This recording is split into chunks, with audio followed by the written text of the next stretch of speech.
Welcome in to the Toasty and Gladman Invitational, where we are bringing you the highest level of competition here in 2019 for Heroes of the Storm. We're back. We're live. We've got some of the best teams possible, some that made it to BlizzCon. We've got an ex-pro, the turned caster, who's unretired for this weekend. We've got a whole lot of action for you. I'm Jay Hal. Joining me is Kala, trying to stay warm north of the border. How excited are you for this weekend, man?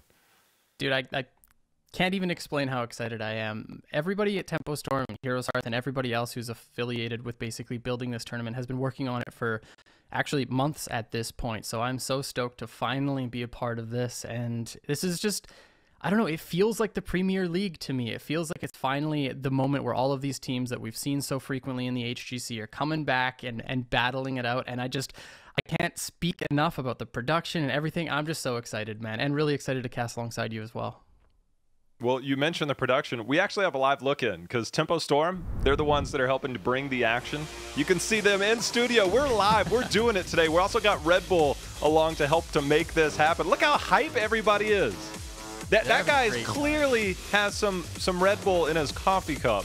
I can tell he's excited, man, but special shout out to those guys helping to bring us the action, allowing us to kind of take hands away and do what we do. So we're live, we're doing it, man. I'm super excited the fact that Tempo Storm has such a firm grasp on this and Red Bull coming in to help make it happen as well. So we have the official thing, like what we're pulling off here, it feels good, man. It feels right. As you said, it feels like the Premier League that we're going to have. And speaking of the Premier thing, we're actually going to take a look at the rules for the weekends because we've got everything's going to look familiar. However, one of the most intriguing things to me, Kala, is the fact that we're running a single elimination bracket. This isn't maybe you get another shot, okay? But the cool thing is we're also running best of fives. Everybody make sure best of fives really kind of tells the tale. Best of 7 will be our finals. Everything on the live patch. There's no delay. There's no staggered patch. We're live. Everything that you're playing at home is what they're playing here today. Also, the HGC rules are in effect in the sense that, look, if you lose the map, then you get chance for first pick or the map choice, and that's up to you. So a lot of that's going to be their drafting order, coin flip, everything there, and then the draft, the usual tournament mode. So everything is in place. Let's take a look at those maps, Kala. Fantastic bunch of maps that we get to play on today. And talking about the setup of the tournament, of course, the best or single elimination best of 5 means that these teams are going to pull out all the stops every single game. Single elimination, they have to play the best or else they're gone, which is always so much fun to see. And then considering the fact that it's on live patch means that things that work in Hero League or Team League right now work in this tournament and vice versa. You can really, this tournament is likely going to have significant impact on the Team League / Hero League environment. So that's always really, really fun to see as well. And man, I'm just so excited to get into these games. Like, I'm actually so stoked. I've been waiting so long for this. It's going to be great. And thank you everyone for showing up for this. You know, we've seen some of the maps, we've seen some of the heroes, we've seen it kind of in maybe a tournament. We saw Fight Night we had a good time with last weekend, but we've never seen it to the level that we're going to see played. And one of the consistent themes I think we're going to have to talk about is the XP changes. When I think about the fact that Caterpillar is back and we've got all of our pros, we've got the HeroesHearth boys, we've got Team Feed'em, we've got all of these guys that used to be very macro oriented.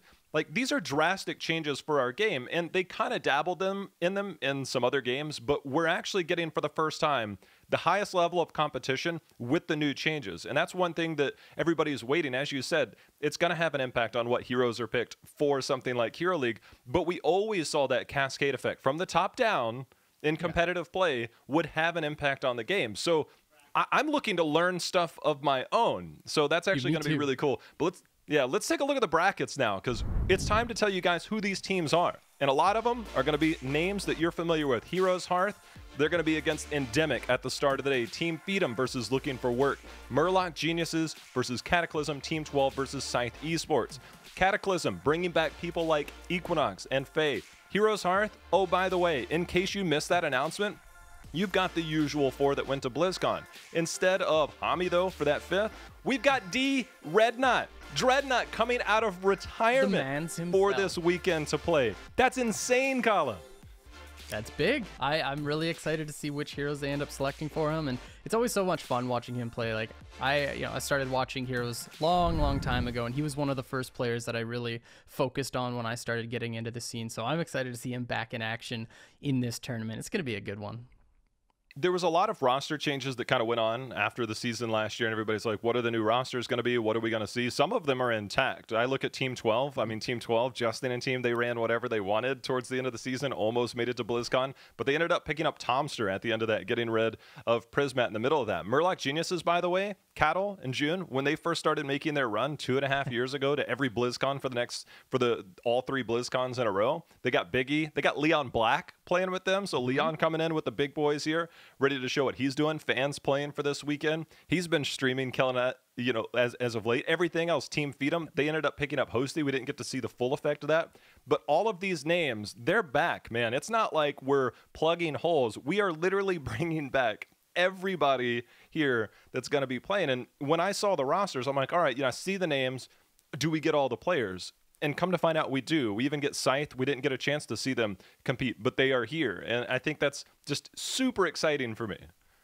That's one of the teams that I'm actually going to be looking out for the most, I would have to say, because near the end of things, and even after the HGC got canceled, Scythe, the members of Scythe were saying like how strong they were in the scrim environment and how, I guess, how much of a dominant team they had become in such a short period of time. And I want to see them show up today. Like I want to see them kick some serious butt. I mean, we're playing for big dollars here. So, I mean, if they're really feeling good and they're really ready to go, then, this is the time to prove it. I mean, it's a 2-day thing. Kala, you know what? We are ready. We are ready to go here as the games are going to be underway in just a moment. We're going to get game number 1, HeroesHearth versus Endemic. Endemic are going to be consisting of some familiar names, as that's going to be Liam, Diesel, Caesar Salad, Vin. He was on Tempo Storm in their run. And How Nguyen. All these names have been around a while. We start out right out of the gate, Medivh and Abathur bans. And just so we know, Braxis Holdout and Sky Temple have been banned here. Towers of Doom obviously selected HeroesHearth going to be first pick in this game. And we've got the Medivh, Maiev, Abathur banned out. I think we're going to see very, very frequent Abathur banning, and Zeratul as well. Both just incredibly dominant heroes, especially considering how the games, they go to late game very, very easily now with the changes to experience. So having those late game powerhouses like Zeratul out of the equation is a very, very good pickup. I mean, the one thing that I was always happy about was with the XP changes, Towers of Doom. If you take down structures, you still get experience. It's none of the. Yeah. It's still old school. So Zeratul, this is a late game map. We saw Zeratul during Fight Night. Like, he was terrorizing people. And the fact that we're coming right out of the gate, super meta. Despite the nerfs to Abathur, everybody knows he's really strong. Again, the Abathur changes are on the PTR, so we don't get self-ancestral Rhaegar, so I don't know what Dread's going to be playing there, whether he's going to be on support or something else, so we don't have those yet. But we are on the live patch, and Dahaka, always been strong with the global on this one, and we'll see how that plays. Diablo Phoenix on the other side. Diablo definitely, I would have to say, one of the strongest warriors in the game. He has been for a really long time. Usually matched up against a Garrosh can be pretty good, so HeroesHearth might elect to choose that hero here. Locking in something like a Malfurion as well might be good. Having the Dahaka on Towers of Doom with the Abathur banned out is going to be fantastic for the macro play of HeroesHearth right out of the gate, so I like the fact that they elect to run with that one. Tyrande actually as their support pick. Of course, Tyrande and Malfurion as the two supports that are really top of the meta right now. But the Imperious is a little bit, feels weird, man. I don't know about the Imperious. What do you think? That's not a Garrosh. Like, I'm thinking maybe Garrosh, maybe we get Murden. We've seen a lot of Johanna from some of these teams, and Ishbu's still around, man. He played a lot of Johanna towards the end of the year, so I'm like, all right. And then you and I were actually discussing during rehearsal yesterday on, we don't really think Imperious is going to be that strong. We've seen some plays, but is he really good enough to pick when it's on the line? I mean, you've got the stun combo. You can get multiple people at the end of that spear. Tyrande, always good to follow up on that point and click. Beyond that, not necessarily point and click, but a stationary target. So that's easy. And if we're seeing double stuns, potentially triple stuns coming out, and Tyrande just follows up on that, I mean, we're talking about Dreadnought bringing in that big damage. And I think you know the big damage I'm talking about. We'll have to see. Malthael is the one banned out, so the double tank pool of Heroes Hearth, banning off the Malthael seems like a likely choice. And also Malthael is just fantastic for dealing with the double soak of Dahaka on the mid and top sides of this map. So I think that the Malthael ban is actually really, really smart here. As far as a support pick for Endemic, I do think that Malfurion would probably be the strongest choice here. We'll see what they decide to go with, though. We haven't seen a whole lot of support picks outside of those two right now, though. There's the Malf coming in along with Blaze. So Blaze, again, pretty decent at dealing with the double soak of Dahaka, but more importantly, that bunker, when it comes into play, it is absolutely fantastic. As the burst potential of Tyrande, you can also cleanse the silences from Dahaka as well. I think the Blaze is actually a really good pick considering that Malthael's off the board. Well, what's it going to be for the damage? We saw the Hanzo ban. We know that Hanzo does well to follow up on some of that single target damage, as well as follow up with some CC potentially. It's going to be Greymane. I wondered if we would get a Greymane here just to get that really good burst damage out. The fact that we're going triple melee, you know, look, when Greymane's doing damage, he's in Worgen form. So we're talking about an all-out assault coming at this. So that Blaze pick that you mentioned is even more prominent. The Diablo, now I wonder, do we get Cursed Bullet or do we get Go for the Throat?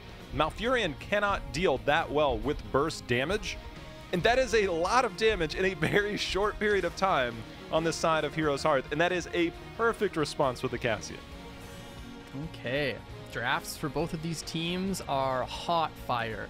I definitely love what Heroes Hearth are doing here. They have the global in the Dahaka. They have a fantastic 4-man. They have strong camp clear. They've got decent amount of poke. And they've got Tyrande on that, or sorry, Dreadnought on Tyrande, which is an OG pickup. Oh my God. On the other side, Endemic, you know, Diablo, you can never take him out of the equation. Diablo during the late game is just so dang powerful. So those are the really big ones that I'm going to be watching out for in this game. You know, I've been casting with Dread for a few years, and for a long period of time, Tyrande and him had... It was a weirder relationship than Malfurion and Illidan, right? Like, he despised Tyrande. And so it's like, Tyrande all of a sudden became good, and he's like, all right, look, I can change my mind. But behind the scenes, he's like, oh, this hero, you know? The fact that he's actually playing Tyrande, it's almost like blasphemy right now. Because it's like, if you told me in 2019 that Dreadnought would be playing Tyrande, I would probably like be like, what has happened to the world? Has the apocalypse come? What is happening? And now we got on a weird timeline. I cannot believe I'm saying those words. But I just want to, like, the thing is he's just been around for so long, Dreadnought. So a player like that who's been around for so long, even though maybe he doesn't like Tyrande, it's a kit that he's definitely used to. Even though she's seen some changes, it doesn't really functionally change the hero too much. So that's the one thing that I would be considering with Dread, just not sure which heroes he would be best on, but this is definitely one of them. Ladies and gentlemen, game number 1 of this tournament. On the left in blue, it's the boys in Heroes Hearth with that brand new addition. Look at him on the Tyrande. It's your man's Dreadnought himself. Look at this team. Fantastic. I can't believe this is happening. I can't believe this is happening. But Caesar Salad, he's going to be on that Malfurion. Ven, he brings the damage. We know he does that well. He'll be on the Phoenix. Liam on Blaze. We're going to see Diesel on the front line. He's on the Dibbles. And Hal, he's going to have the crucial blinds, Kala, to make sure and keep his team as safe as possible because they're going to need it. And I think those blinds from Hal, he's got to be on point and disciplined with those blinds. There's the Impale, but the route to follow up. Liam finding that stun. BBJ and McIntyre in a load of trouble, but they should be able to walk away from this one. Diesel tries to find the combination on a BBJ, but they're going to walk away safely. And Endemic just on the front side of that trade for sure. But members of Heroes Hearth doing a nice job at stalling these rotations. Stuns coming out. These again, the fact that we're easing our way back into this level of competition on Towers of Doom. Look, everybody loves Towers of Doom. The Towers of Doom mechanics have pretty much stayed the same when it comes to XP and the way, look, structures go down, XP's there. So I think that we're just getting a good start to this weekend with the normal game, keeps things standard, but beyond this, the dynamics of the entire tournament will change outside of towers. So we'll see the rotations, but it's important that we look at the solo lane because if we're going to see an invade, if you see a Blaze on the minimap and Dahaka's like, wait a minute, Blaze is in the top lane, then we might get that burrow. So the contention towards the solo laner to be able to rotate down, McIntyre has experience beyond anything, and with all due respect to Liam, you can imagine and all it takes is one minor, like 2 seconds behind, and you're like, uh-oh. And McIntyre's been around the block, man. I want to see what they can pull off. We'll really have to look for that play once the first objectives spawn here, because HeroesHearth have that opportunity to look to make the dig onto bottom while also capitalizing on getting their own as well. So they can try to make a double play here. There's the Impale, the stun to follow up. How's in a lot of trouble. Ooh, none of these players want to give first blood in this tournament. I mean, everybody's like, not me, not me. I wonder, like, what are the nerves like for some of these players? I mean, this is their first time competing in quite some time. We've got Dread coming back. We've got the Endemic boys all of a sudden going up against BlizzCon top 8 team, and you're like, wait a minute, hold on, like, where are we here? Like, are they still good? Are they not good? There's that stun, the 2-person stun with the follow-up. Crowan goes in, tries to get the kill. Ben's going to be able to make it out alive, but as those goes on, those moments become more and more threatening every single time. We're getting those stacks for Tyrande, and that damage coming in from Crowan, lethal. Ishbu looking pretty decent on the Imperious. I like the combination where you run the Impale into the Tyrande stun as well. I think that's a fantastic combo, almost shutting down Vin there with that first blood, but meanwhile stunned up now into the root, and Ishbu's about to go down. That's first blood, baby. Endemic putting themselves on the board. Now the action has started. Look, Dread came in. He had the heals. He put everything he had. That Elun's chosen at level 1. He dotted him up essentially, just said, hey, let me attack. Let me see if I can heal you. Wasn't enough. Dread's going to try and get the interrupt. I think he actually got the interrupt onto Blaze. See if we see HeroesHearth try and make a play to defend this top area, because they've conceded the bottom. Ooh, Vin's in a lot of trouble. Gets dragged there, and that is going to be good night Phoenix. So at least HeroesHearth get the trade kill, though. Keep in mind, Endemic managed to channel both of those altars, getting themselves a little bit ahead in this early game. But keep in mind as well, they're against this global composition. It's not really the end of the world during the early game. There's going to be another stun coming in. As this goes on, I mean, there's going to have to be, it seems like, look, Greymane's a lot of damage, and Greymane's actually going to help get the kill here onto How. Look, they're going to get kills. But this is not, look, the 4-man gank is there, and Greymane, all of a sudden you're like, wait, is Greymane as strong as I thought he was? Like, we're not sure yet. As Vin comes in, he's as strong as we thought he was, getting that extra damage on that slow with that level 7. They back up, start to retreat. Caesar comes in. Nice roots go down here, Colin.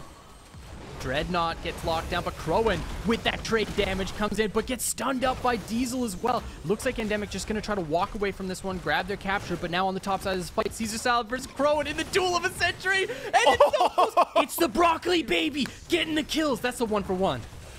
Oh, Dread comes in with the stun, but the animation still went through for the flip. Finn comes in, trying to track down, trying to look for some damage as Dreadnought and McIntyre do make it back. Diesel, you can see, finished. He's stacked on souls. That's why he's been so tanky in these last fights. But the Broccoli build, I actually thought maybe Broccoli build's been nerfed. I don't know how many times at this point. Every other talent's been somewhat buffed, it feels like. I actually didn't think that we would get that, but it's still always good for diving towers and competitive and just being actual fodder. And of course that damage there helped getting the kill. Sometimes the dual potential is what you need. You got to put the fear into the heart of Crowan, and Caesar Salad has done a great job of that so far. Now we just got the double altar here. Looks like it's just going to be a trade. Experience-wise, though, just very, very close. Nothing to write home about at this point. No forts being taken, of course, and it's basically both of these teams just looking for the level 10. Speaking of level 10, what do you think we're going to see from this Diablo, considering the composition? Well, you know, you've got the Phoenix. We know the combo of getting the slow with the lightning breath, with the salvo comes out. You get the bonus damage on slow targets, but you also have the Blaze, and the Blaze can help contribute in that. So we could see an APOC because of the collapse. I'm actually curious about that. It's normally the slow, but we'll see if we get some out of the ordinary. Diesel goes in, gets the charge. Ishbu being tracked down. Not enough heals coming in. Ben is killing it on this Phoenix right now. And I'm starting to see the problems of Imperious really start to shine here. Once he's in, he is in. And you're playing against a Diablo constantly keeping you in the team fight, even though you're trying to maybe just duck in and out with your stuns. And then, of course, all of the CC as well from the side of Endemic. That's another kill coming through. There's the big old lightning breath. Vin chasing in, getting another kill. And that is just death after death on the side of HeroesHearth. Endemic just absolutely bodying so far. It's endemic, but Ven's pressure is relentless. I mean, he is just like no fear going in. And it's going to have to be a matter of, do you turn your attention towards Phoenix? Can you commit enough resources to get that takedown? Because Cassia's just going to be there on the other side. Speaking of committing to a takedown, Liam's going to use Bunker, see if he can buy some time, but it looks like he's going to go down. Kron's going to get the track down. Look, Bunker is a long cooldown now. That's maybe wasted opportunity or wasted resources, but we also look the altar spawning in 10 seconds. You know, Cursed Bullet, 30-second cooldown. Got to rip it for those big, beefy targets. Have another fight, but lane control in favor of Endemic right now. Yeah, Endemic knowing that there's a heroic, at least one of them down, stepping in to try to get some zone control. Meanwhile, Howe starting that channel. McIntyre on the backside of this fight. Does he have a drag onto a sensitive target? We'll see. Lands one onto Diablo. Not really the target you want to hit, but Diesel is going down fast with the damage from Proen, and that's going to be a kill in this team fight. Going over to HeroesHearth. They're looking for another one. There's the Impale onto Howe. That's 2 going down. That's the 5-man commitment, and it is working. Liam, however, getting stuck out, will get the stun. Long-range stun is going to miss, but the spear into the back is going to bring down Liam, who's like, guys, I just came back. Can you give me a second here? But right now, the altar channeled in favor of HeroesHearth. That only 3 shots came out, but they're going to pick up the Sapper Camp, look to regain control, or at least neutralize this mid lane. Wait a minute, we got Vin. Vin's in trouble. He got out. He got out. Safe boy. Man, we got to talk about the Girthquake, okay? That was absolutely massive in that team fight. And look at it. Against Endemic, like, Malfurion can't do anything about it. Cassia can't do anything about it. Once Diablo and Blaze are in, they are in as well. The only thing that they can really do against Earthquake is jump into, like a bunker for a moment, get some armor, and then re-engage in the fight. But they are going nowhere once that Earthquake drops. So I love that play so far. Yeah, one of the cool things that happened there was McIntyre came in, and Diablo just had to use his Shadow Charge onto Mac on that Dahaka just so that Mac couldn't get any CC, but he wasn't able to hit him into a wall. And then Mac used his Dark Swarm to path through Diablo, so he's like, look, if you're flipping me, you're going to have to flip me exactly where I want to be. So the micro plays that he made on that Dahaka, you know, Diesel's doing his best, but he's like, it's like the rabbit chasing, you know, something else, and then something's chasing the rabbit. You're like, wait, who's in charge here? I don't know that analogy, by the way. I loved it. I thought it was Galaxy Brain, J-How. I'm really vibing off that one, buddy. Meanwhile, I'm blowing your mind right now. Yeah, dude. Picking up Soak in the mid lane. We got the double altar mid and bottom, so we'll see what happens with this global again. We got to pay attention to that Dahaka. He's looking to make some plays. And really just capitalizing off the drag. There's so much of a CC combo that HeroesHearth have. They've got the drag, they've got the impales, they've got the lunar flares, and then of course the cursed bullet blow up. So that's the big combo that HHE's looking for. But meanwhile, Diesel finds that stun. There's the salvo coming out. Lightning breath, oh my goodness. Fast Diesel's going down. He just got absolutely evaporated, J-How. That is just insane damage. If you're a Dreadnought sub, you know what type of damage that is. They've got it, and Malfurion does not have burst heals. It just doesn't exist. And 3-4-man collapses that we saw early in the game, we're looking at 5-man collapse and just obliterated. The Cursed Bullet alone acts like another hero just coming in and just taking out a chunk of the health bar. And that Diablo, he lost his souls a while ago. I don't think he's stacked now. But either way, if he was 100% stacked, I don't think it would have looked any different. There's the combo again. Vin narrowly escaping with his life. Man, he has done that, what, 5 or 6 times so far this game? He's really living on a prayer so far. The fact that there's this much coordination in CC, this is what your games should look like. The tank goes in, CCs somebody, the support or whoever else is there follows up. That's the way it's supposed to be. Liam tries to see if he can get somebody to follow up. There's the spear, and there it is. Liam does get the bunker down, but he has no health when he comes out of that. He will get the regrowth, able to walk away for now. Dahaka still just double soaking, and with the recent kills, but more importantly, the double soak Kala, I look up at the top. We're looking at a level and a half lead, and Dahaka is the key component there to try and hit 16. And with that, HeroesHearth is going to walk in, and they're taking this camp. That's why we're seeing that first pick, Dahaka. We were talking about it the moment it came through. I think that Dahakas, the Abathurs, any of these heroes that can get you minion waves where otherwise other heroes, they'd lose a bunch of map pressure because of it. Global heroes, so powerful on the map, or on this patch right now. And I think that we're going to see a lot of emphasis on the Dahaka. Ishbu getting stunned here underneath the towers. Excellent lightning breath to try to stop the retreat from HHE, and Endemic get the kill down a talent tier. Vin going in on that one. He's got to be careful. The Earthquake is slowing Vin, so he can't quite get here, but the Roots will follow up. There's the blind, as we're going to see BBJ start to walk away. Hits the Root. McIntyre coming in. They're going to try and turn this fight. Crowan goes on to Caesar Salad, but the attention was turned to Cassia. Crowan ended up following as Vin is changing out damage, and now all of a sudden, Endemic is like, hold on, you're going to turn on me? No, I'm going to turn on you. As Vin continuing to assault, Dreadnought just trying to live. McIntyre will land the drag. The stun going to follow up. Not enough damage. Caesar Salad, does he have a Root available? As Diesel just goes in on Dreadnought and somehow surviving for now, but finally, Endemic is able to take down everyone, Kala. And the back key on Diesel broken. Meanwhile, Blaze channeling top altar, channeling their own altar. Mid altar is available as well. And Endemic trying to make the Cosmic Brain play, maybe take bottom 4. It looks like they're going to just channel the altar anyways. Not only was that a dominant team fight for Endemic, but they also just cleaned up the map when it comes to the objectives. HHE not looking good so far in this game. Number 1, there's another stun up on Ishbu. He's playing the Imperious. He's in trouble, ladies and gentlemen, and that's going to be another death going over to this Angel.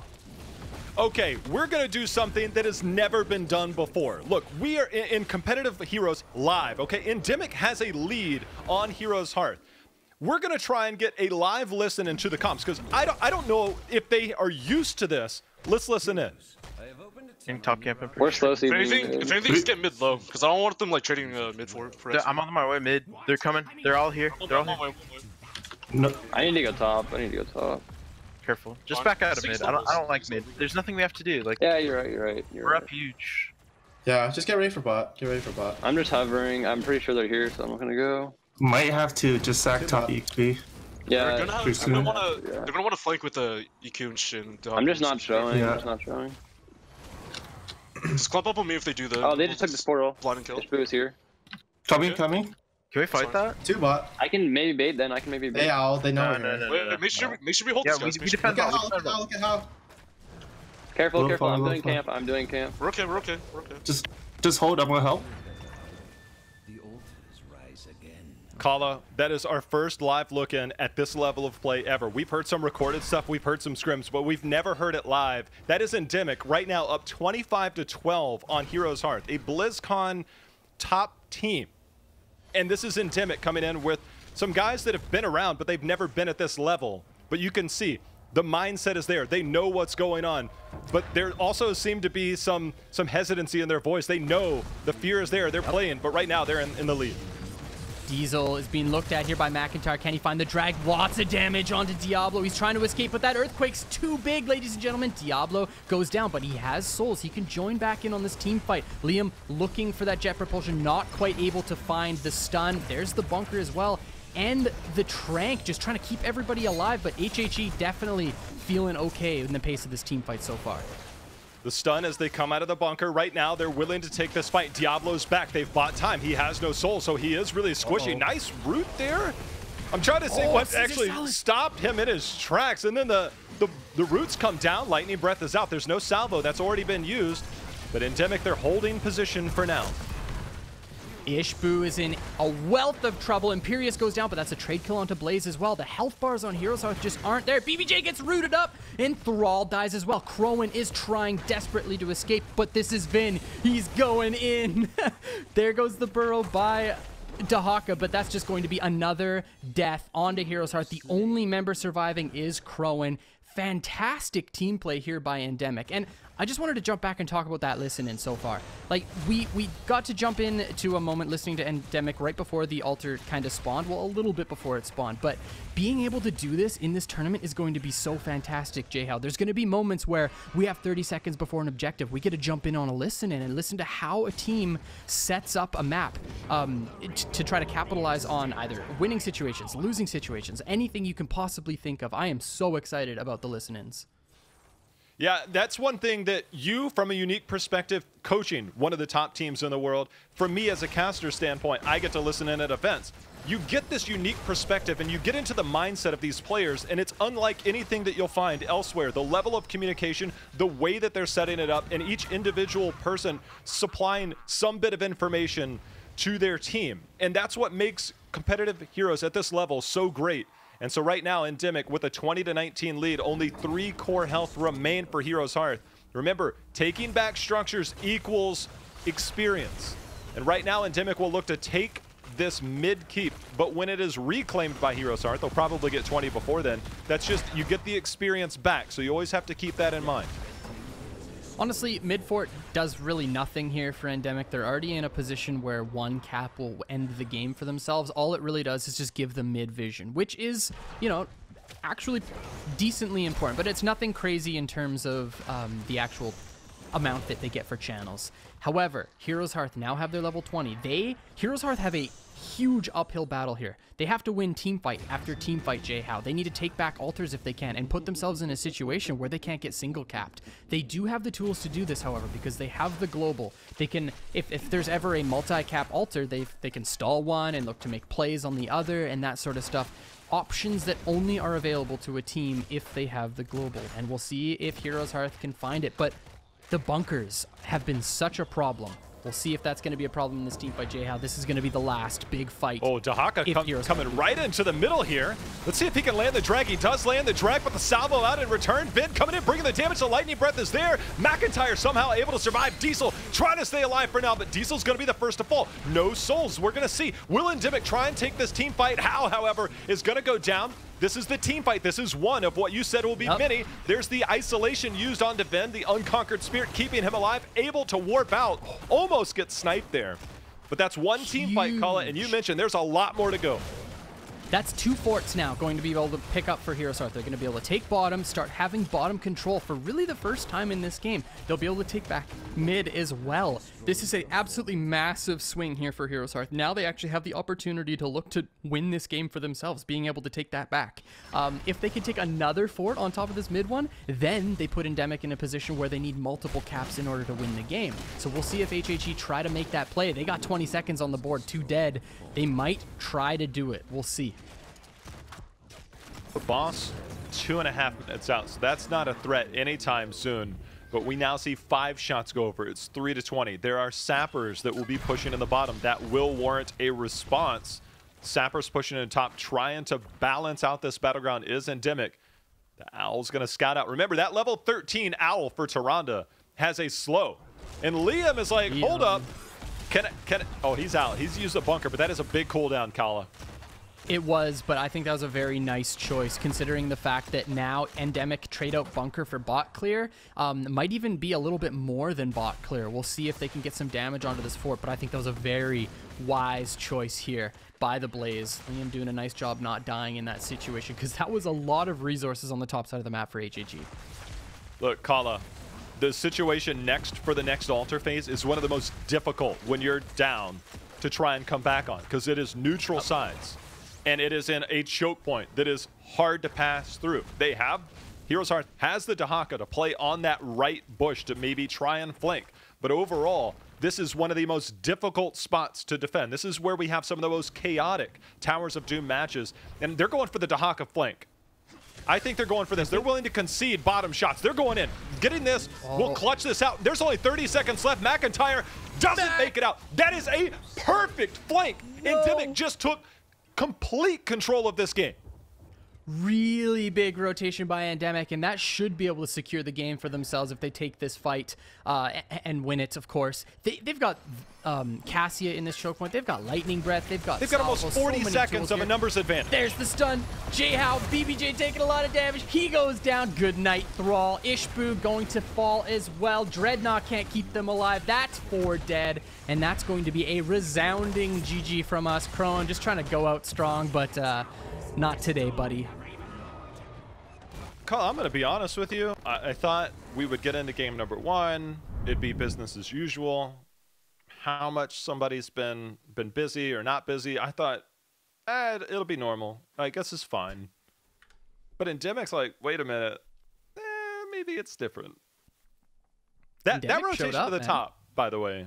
That rotation to the top. Look, they're like, we're going to concede this. We get this pick up here, it's game. Like 100% game, they get that kill onto Dahaka. Because then they know the altars are spawning soon. They get that, and then it's just game. So that rotation to the top, that is just, you don't see in a normal game. You're probably like, oh, we better defend bot lane. We're gonna go defend bot lane, make sure the sappers don't get through. But you're up 20-3. It's like, do the 3 really matter? What if you just went a different way? What if instead of going here, you go there, and all of a sudden it's like, oh, well, that's actually pretty easy. You just got to think outside the box, and that's what they did.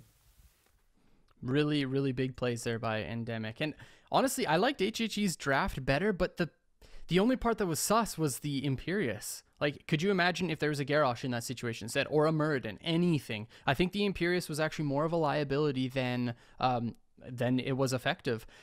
They got the combinations, right? But once Imperious is in, he is in. He cannot get out. He's very much like an Artanis that way.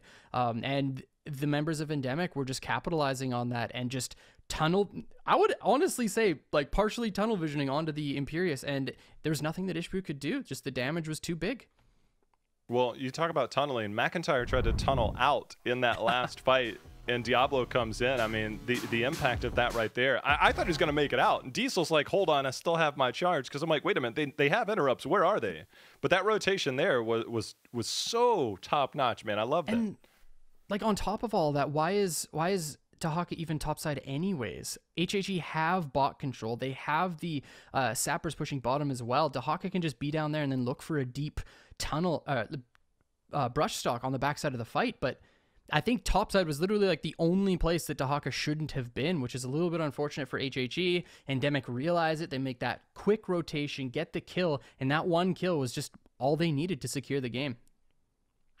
Well, I'm excited to say that we are going to get our first look at a map that, when I saw the XP changes coming in, I thought this one is going to be one of the weirder ones, because the way this map plays out, and it's really hard to break down what this is like competitive. But we're going to go to Tomb next. We'll have that game in a second. But we're going to Tomb of the Spider Queen. And because these are the new changes, it's whatever structures you get down, you get the bonus trickle XP. And the way that Tomb functions with the first web weavers, because of the way they scale, getting a fort down early before was always that snowball factor until we saw the XP changes get a minor nerf back in June of last year. It was really OP in the early game. Then they're still strong if you hit it around that 5 to 6 minute mark, maybe 6.5 minute mark. And a lot of good teams were starting to stagger and be willing to give up that 4 to 4.5 minute turn in. Now we're talking about bonus trickle XP, which now those earlier web weavers, they're weaker, but the potential impact that they can have by getting that bonus XP earlier now is a completely different thing that I haven't quite seen unfold yet. I'm pretty sure it's as strong or even stronger than before. Tomb seems like one of the most snowbally maps so far in the game for me, because the thing is the objective is a neutral objective. And when I say that, I mean it spawns in the middle of the map. So once you start picking up those forts, Jay, how you not only you get the additional trickle XP, but you also have lane control, and it's significant lane control because of those catapults. So your enemies are constantly having to deal with that pressure in the lanes, and it's so hard for a team that is on the backside of experience to be able to step into the middle of the map and contest. I found it even more difficult than before. You actually probably bring up the most important part is lane control and vision. And you can probably attest to this more so than anybody, because your old roster used to love getting insane vision and lane control and then made moves and just would outsmart people, right? And that's what your tempo roster did. And so it's like, all right, like, this is what you do. Now it's different, right? Because it is, if you get the fort down, it's every third wave, so every 90 seconds you're getting that catapult. There's even things that I was thinking about when we were looking at this. It's like, it's kind of like, when would you start a boss, right? Because the boss scales every minute. It's like, if you're sitting there at 5:58, do you start it at 6:01? Do you start it, right away, because it scales at each minute mark? The same for your catapults, right? Like, all right, we're sitting here, we have the opportunity to take bottom fort. It's 7:25 in the game. Our next catapult's going to spawn here. I mean, this is like some super deep level thinking, right? But it's like, do we want our catapults on the same rotation, or do we want to stagger those? Do we want to take it now, or do we want to wait till that 30-second mark so that we get it on the next rotation after that? That to me is always one of those things where I'm like, man, I want to see how this works. I want to see the next level thinking from these players. It's not only that with the objective, but across every map, we can also have that thought process with camps. Think Sky Temple. If you take the top fort and you have Catas, think about the second objective on Sky Temple with the Bruiser camp and the catapults pushing. That's gonna do damage to your keep if you don't defend that. So there's so many things in this game now that we have to think a little bit differently about in regards to the way that we were casting previous tournaments. But Ladies and gentlemen, this is game number 2. Endemic up 1 game. There's the Zarabands again. I think we're going to see that very frequently, and if not, we're going to see him selected pretty early in most of these drafts. Zeratul very strong right now. Maev and Diablo also banned out. I think Diablo is the best tank on Tomb of the Spider Queen. Do you think, and this goes back to the point you made earlier, I just want to make sure and double down on this. Do you think that Zeratul is this strong simply due to the fact that with the changes, we now are getting more late game Zeratul? I mean, is that just it, or is Zeratul just good in the meta? Is it a bit of both? Like, what are your thoughts on that? I think it's a mix of both. I really do. And he's one of those heroes that's always been good at just picking up side soak, and minion waves are so valuable right now because it's one of your main sources of experience. And of course before it was as well, but before you could sometimes justify missing some soak with picking up a tower here or a tower there, but now it's almost a cardinal sin to do that. The Blaze as a first pick for HHE is pretty interesting to me. But, you know, Dahaka not really the best hero on this map. It's a little bit smaller, so I can see the Blaze over a Dahaka here. Well, there was some play as we went into BlizzCon where Blaze was buffed enough to basically be a main tank, but he can still dual function because he has potential damage. So I wonder if that will come out for something like HeroesHearth. But the Garrosh, very strong. Getting that toss back in. Jaina gets the slow, gets some damage in. Always a threat. Post level 7, Jaina gets the cooldown on her Q. And then all of a sudden it's like, all right, welcome to my backline. You're going to get poked the whole way out or you're going to die on the way. So now it's like, do we get a Tyrande here to maybe make sure and give that extra healing? Oh my goodness. That explains the Blaze. That explains the Blaze. Dude, bless. Is that... Okay. Abathur, obviously anyone who's ever paid attention to anything I've ever said knows that it's my favorite hero. A lot of people hate playing against Abathur in the competitive scene. A lot of people hate Abathur in general, but he is my absolute favorite. Now, you might be thinking this isn't the most normal map for an Abathur, but... being able to mule up is fantastic. Being able to have this Genji on your team and look for picks and rotations, also fantastic. The Genji and Abathur dynamic, I love it because you have your toxic nests everywhere. Anyone who steps on it, if that's a solo here and you see numbers elsewhere on the map, you can look to make that engage with Genji and Abathur and get pick off after pick off. I'm so stoked to see this. And it's HHE's Abathur, so it's one of the best in our region. Right now, HeroesHearth is like, do we ban Phoenix or Raynor or neither? Because no matter what, they're going to take one of them, right? One of the best ways to deal with the Genji is to just poke him out. And both the Phoenix and a Raynor have great, insane single target damage. They can poke it out. Phoenix, if you go Phoenix against a Genji or a Tracer, if you're a Phoenix player out there, you just simply switch up your level 1, go mobile offense, and just get more damage every time you auto. You just poke it out. It's like, that's nice that you're back here. Now, the Abathur hat is what is the X factor in that because of the potential damage output that could come in. So, curious if they'll go around that. They go with the Ray. Interesting. So, not even selecting a Tyrande in this scenario, with the Malfurion being banned out. That's an option now for HHE, but you've also got... and there's actually a couple options open for HHE. Are they using this Blaze just for clear, or are they using him as a... they got to be using him as a solo tank. I don't imagine another tank coming through. That just doesn't make a whole lot of sense here. Support, and then either a mage. I would have to say a mage. But which one is it? Okay, all right. We don't know anything. We're all That's done. not what I expected. That is not what I would have predicted. Okay, fair enough. So Malthael and Blaze. Yeah, so Blaze will be the main tank here. Has the self-sustain, has the bunker if needed, can self-heal to an extent. Malthael can self-heal, can help take down Garrosh.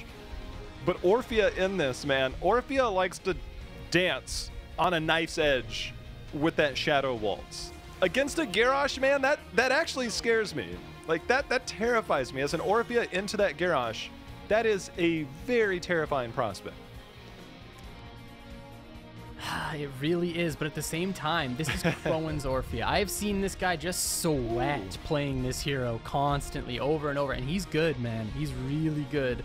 So we'll see if he can rock the proper kiting required to dance around this Garrosh and maybe duel out the Jaina. Has to be careful of the Raynor damage, of course, because it's very straight and there's no dodging that damage. We saw the Uther pick up at the end there, and so that does help somebody live in the backline longer against that Genji Abathur. It helps you get that insane armor. We do have the armor changes, so that's very strong. to deal with that. Plus, you get that hammer. If Genji comes anywhere near, Genji has to, with the angles that he has to take with his Swift Strike, he has to be careful, because if he Swift Strikes anywhere near that Uther, like that's a hammer coming down. That's a point and click stun. You don't make it out with the Garrosh there as well. So whoever, who was on the Genji? We'll get to that in a moment. But whoever's on that Genji has their work cut out for them. Make no mistake about it. If that's Dreadnought, Dreadnought's got to be the Abathur, right? Or BBJ? Ooh, BBJ's usually, BBJ played Thrall does last Dreadnought game. even... Does BB... or Max sorry, on does, Genji. yeah, that's what I would expect. Mac on Genji. But does Dreadnought play Abathur? Thank you, emoji? Yes. I'm just going to flip a coin and say yes. Well, we're going to find out soon. I mean, we're about to go into game. Best of 5, single elimination. So we're going to get enough games in a series to determine this. So if HeroesHearth comes in and they fold game number 1, oh, baby. Dreadnought's on Malthael. BBJ will be on the Abathur. Okay, fair enough. I mean, you can't not have the boy BBJ on the slug, okay? It's just, it's too classic. Who else is going to, you know, spam Hat McIntyre when he's like, hat me, hat me, hat me, hat me? If we jump into comms on HeroesHearth, that's all we're going to hear over and over. If we can jump into that a little bit later, J-How. But this is the classic dance of rotation during the early game on Tomb the Spider Queen. You know, I make that same statement, but I'm normally on a Windblade's variant. Hat me. And I also told my Abathur to go Adrenal Overload at level 4. You're that guy? You play Twin Brains? Oh yeah, man. Oh, yeah. Fair enough, dude. There's no other way. We got the Ossian Renewal coming in for Leoric. I think that's fine. Okay, my question is, are they just running a let's shut down this Genji as hard as we can and Divine Storming? Is that the play? Ooh, you know, Divine Storm certainly does have an appeal. You know, Jaina, if she completes her baseline, getting the Ice Block, I mean, you get some burst damage out, heal up, see if the Genji can survive. I would not mind that. It's rare, like Mr. Clean with hair, but we'll see. Really? You gonna hit me with that right now? That's fine. I don't even care. That's fine. Okay. You got it. What are we at for gems so far? Not too bad. Again, we got to talk about how snowbally this map is. I want to actually see it in the hands of these teams. Like, I want to see the dynamic once one of these teams gets a turn in. Because I just want to see how, one of the teams defends and how the other one snowballs ahead in experience. But it can be so difficult to come back from that first turn in, as we talked about during the draft. So far, BBJ just getting those hats going. Once he's level 4 here, has that ability to just leave hats on heroes so that he can get a lot of healing done across the map and then immediately canceling. So it's really, really powerful once Abathur hits level 4. There's going to be the camp picked up, but we already see Endemic forcing their way in. You know, Crowan is a large part of the clear here. Malthael, I believe, was able to tap there. Ended up getting some decent clear, making sure not to give up too much damage on these walls. But the mid has always been the crucial. It's like that Jenga piece, right? You remove this one piece and the whole thing could potentially fall down. Like, that's what that mid fort is like for me, because if we see Endemic get an early turn in, they're going to be following up on that, Liam able to survive, then the amount of plays you can make, either rotating bottom or choosing top or bottom to get one of those early structures down, that's where it all starts, is that mid lane on Tomb. And it's different because you're like, oh, mid lane on any map. It's like, that's not the one you want to pick. Tomb is the one in the early game. The mid lane is the most dominant. Yeah, it gives you so much vision over that neutral turn in. Ishbu getting thrown in here actually doesn't really have an escape path. He's in a lot of trouble. McIntyre coming up to try to help out the situation. There's the hat, and Caesar Salad gets traded onto instead. Look at that beautiful play by HHE to turn that one around, because Blaze was in a lot of trouble there. Yeah, the body blocks were real. I thought for sure Ishbu was going to be the one that died there, but Crowan and team were like, nah, we got plenty to go here. Dreadnought keeping an eye on how. There's going to be nice dismount by the Abathur there, allowing Dreadnought to continue to make up that distance. That's when you know you've got the teamwork and the synergy, is when one of them doesn't have to be like, hey, look, I got to dismount just to get this auto. When your Abathur's able to do that, which is pretty easy with Spike Burst, but was able to snipe that out with the stab. Level 7's coming in real quick here for both of these teams. I'm looking at Abathur to see what's going on. High chance it's just going to be the Mule. It's not only good for healing up structures, of course, but you can also drop it on the turn-in and get additional stalls that way. So it can be very, very effective. But teams of this caliber usually smarter than losing to that one. Actually, Genji jumping in there. Has the hat. He's going to be okay. Both these teams just trading out damage. Diesel trying to get a turn-in, but not able to get those 15 gemmies in.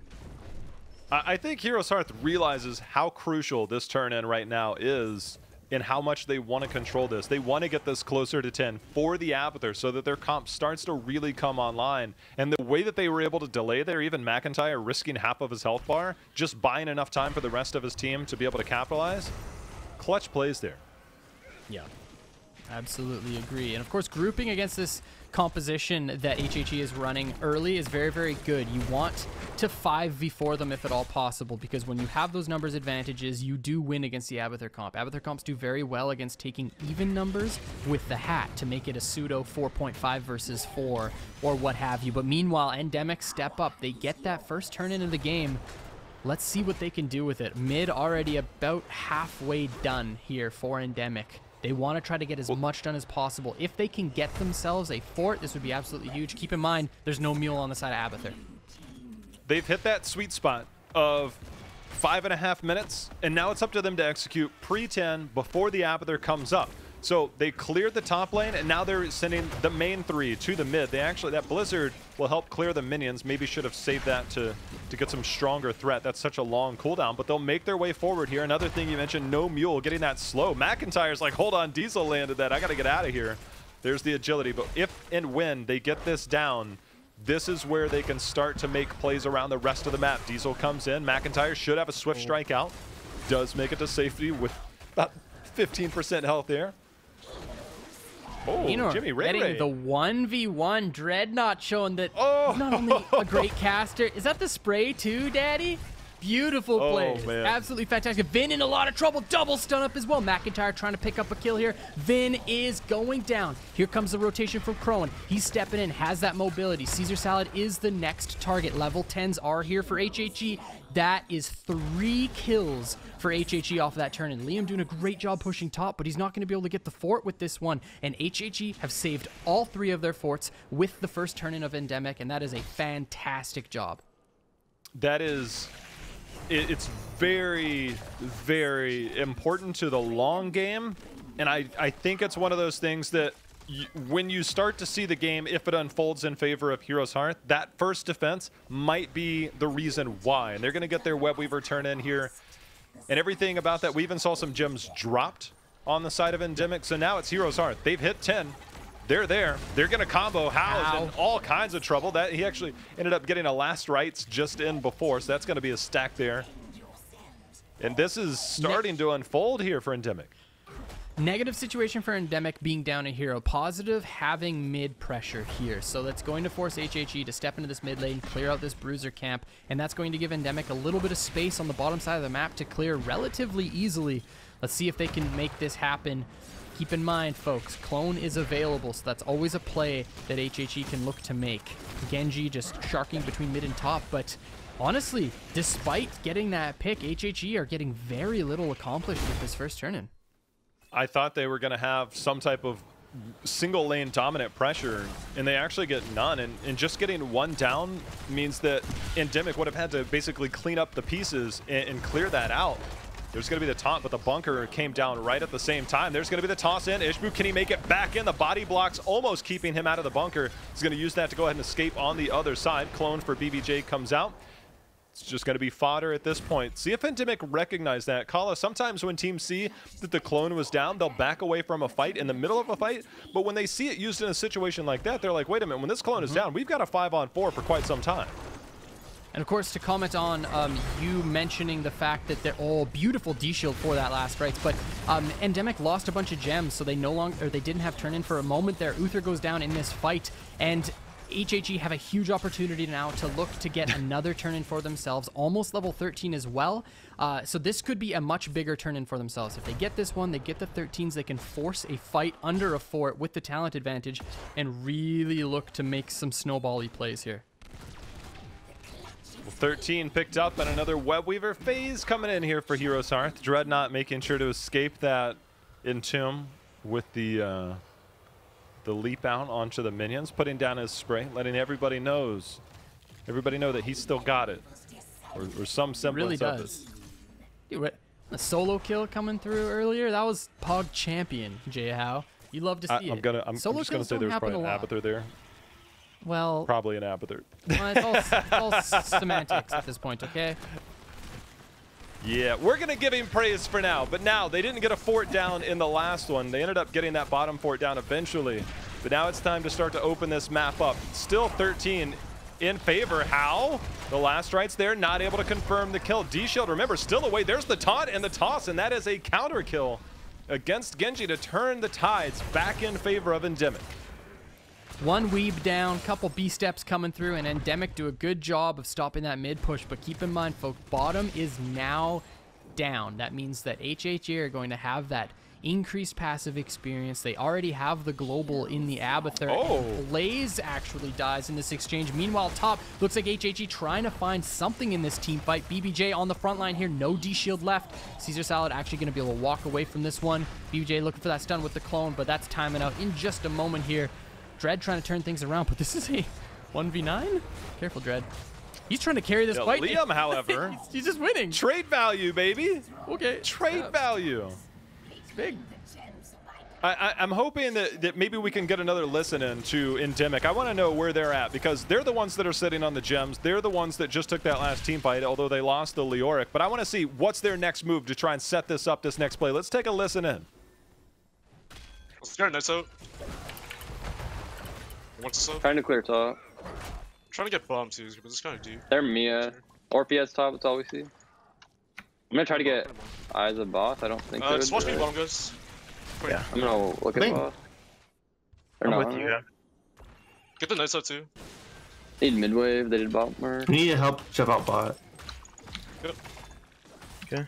Let's get Yeah. nice, clear bottom and go for turn. Orpheus at the Be top. out. I might not be out. I'll res. That's fine, I'll play that's dice. not I'll play bad. dice. Sorry. Only 5. Worst case, we'll just play 16. Careful, Blaze is coming mid. Okay, we're good. Oh wait, we see them. Alright, I'm ready. They're almost 16s. Okay, you see them mid? They're clearing. I'm gonna res in like Can't 5 wait for bottom, seconds. actually. I need 10 seconds. Okay. Orpheus clearing mid. Coming mid. They're gonna be so 16. Yeah, just get 16s first. Okay, They don't have okay, to turn okay. for a while. Look at Diesel, look at There's a big Diesel. mid They're wave. really slow. There's a big mid wave. Back up now. Let's get 16s first. They're not turning for like a long time. Trying to clear. They still don't have turns, so. They're 16. They're looking. I'm being Just poked. spend in. by We can hold this. We Genji. can hold this. I'm walking top for 16. They have 16. They're gonna hard force. Just Yeah, be just sure. give that. Give that. It's fine. Care top now. I should be out. I should be out. Clear mid. Can't really get. Actually, we can. Let's get bottom. Kala, Jay How. they're 16, and all I heard was give fort. That seems to be something that a lot of people have trouble doing in games. It's just like, it's okay to let it go while you get talent tiers. It happens. Look at this huge flank coming through. HHE looking at the really big angles. Taunted up now is Dreadnought, and he gets absolutely deleted here. HHE need to back away from this one. Endemic with a really nice counter engage. Keep in mind, Genji is on the backside of this team fight. The clone is going to die here, and that is nothing further that HHE are looking to do. Endemic turning this team fight with their 16s. Really nice job by them, because now they should be able to step in and get a turn in for themselves as long as Genji doesn't be annoying like he is, but we'll see. Well, that's good. I mean, it buys time for Malthael to get back on. I mean, you don't have to delay it forever. You just have to delay it enough to allow them to get out. His mobility is down, and Endemic recognizes that. So now they get their channel. So they get the channel in. They got 16. They took a team fight. Disciplined and controlled pace. HeroesHearth mitigating the situation as much as possible. So just good, solid play from both teams at each step here.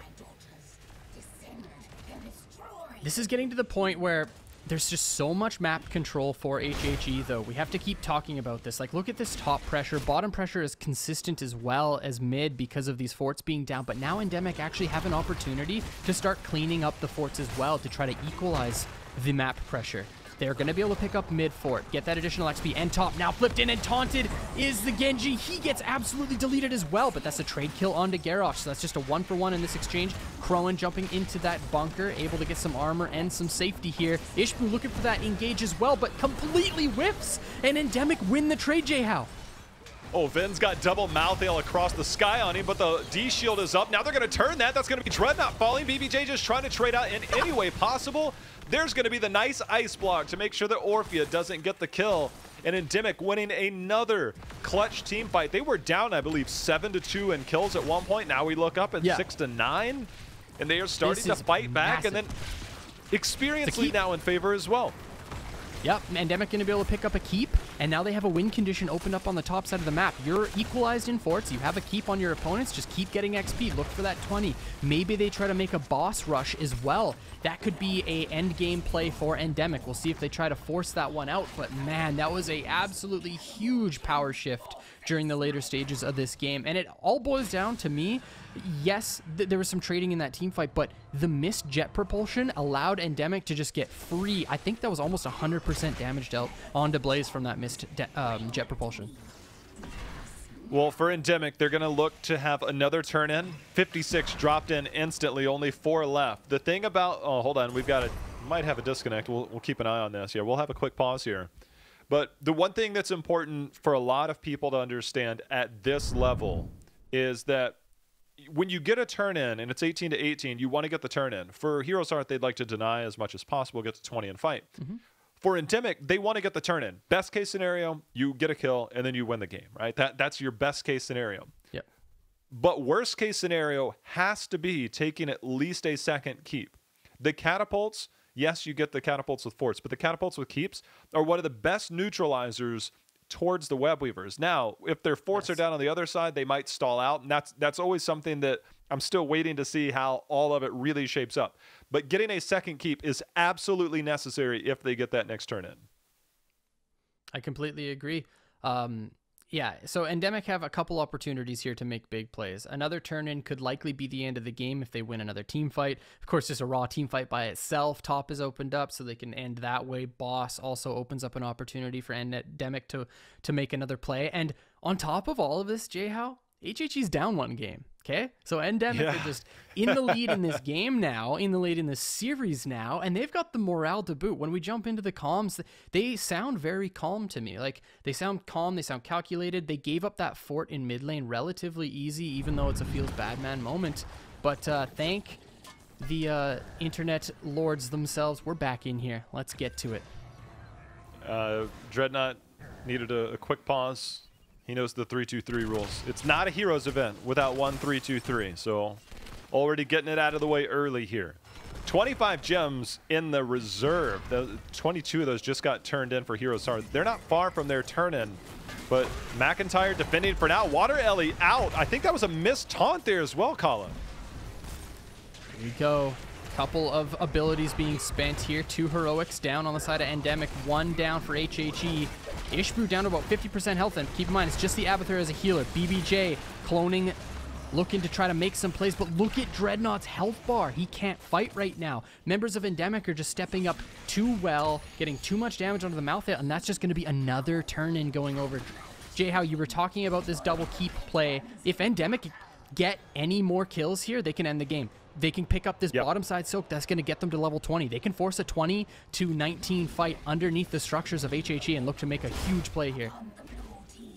I get that we're seeing Endemic clear that bot lane, but I feel like that is a Leoric job, but at the same time, they're also pulling resources away. They know that the clone was used in the last team fight, so they don't really have to worry about, all right, well, what if we get 5v4'd here? The Abathur is still somewhat relevant, but the fact that that bottom lane, look, these web weavers are strong enough to push through that fort. That catapult was just cleared up. It's not on rotation, but they have to play for a keep here. They have 20. They can look for the game. We have the big entomb with the silence buried alive. Somebody's got to make a play here for Endemic because everything is here, but 20 now picked up by HeroesHearth.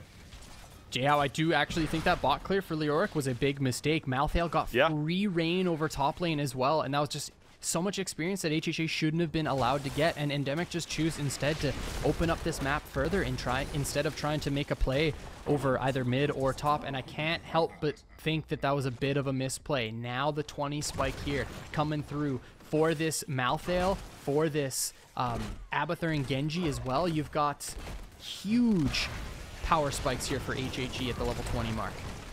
I would expect for them to look for a fight here for sure.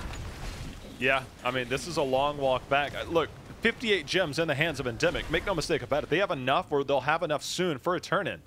But you're banking on the fact that you're going to win a fight to get a turn-in, because there's no way you're just going to sneakily get these in. Yes, you have wave clear. Yes, you have the vision control if you look at the minimap. But trying to bank on the fact that you're just going to casually get these in. Liam gets those in. Wait, HeroesHearth? That's about it. Wait, HeroesHearth is not defending. Okay, they're still 6 gems short. It's because Endemic doesn't have enough gems. Yeah. So it's fine to let these ones in as soon as they step up. Like, they just wanted to get that top clear, maybe get some bottom side clear, and I think that's fine for now. HHE not making some mistakes. I think that's actually okay at this point, but you're absolutely right. No more gems can be afforded to be turned in for Endemic, especially off of this top clear. That's going to give them enough for the turn-in for themselves. And now HHE are forced into that position where they need good mines from the Abathur. They need good presence from the other heroes on their draft, and they need to make sure that Endemic don't get another turn-in. At the same time, Endemic has to make sure to deny the turn-in as well. There are gems that will be available in that top lane. See who Endemic sends up there. There's 5 turned in. Orphea just going to miss out. That's only 1 left. 1 gem. And that last turn-in was around the 17-minute mark. This one, it's not a guaranteed game, but it might actually just break out right here. There's a huge Entomb, buried alive, comes in, takes down 2. Malthael will cheat death, he's back. BBJ with the clone, they need to try and take this fight. Ben in trouble will get the D shield, and now BBJ and team are trying to get on that back line, and with that Orphea kill and the Abathur takedown, that is going to secure game number 2 here for Endemic.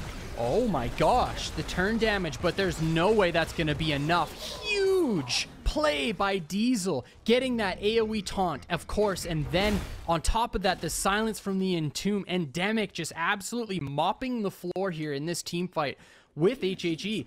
That was absolutely huge by the tank players of Endemic. And man, it hasn't just been this game, last game, big plays from Diablo as well. Diesel, is he the star player? Like, I don't even know, man. Like, these are some massive plays being made by the front line of Endemic. Diesel says, B-step this. Yeah, he's been B-step too. He's a sassy boy. I love this. The crazy thing is that, look, they got the turn-in. And it was a matter of, look, we got the turn-in, now we can force the advantage. But HeroesHearth kind of overstepped. Diesel's like, hold on. Like, just like last game, like, what if we just gank the Dahak? He's like, well, they're out of position. What if I just killed them and you guys follow, you know? Just kill them, forehead. Yeah, like, you know, why play the macro when I can just kill them? Run it down.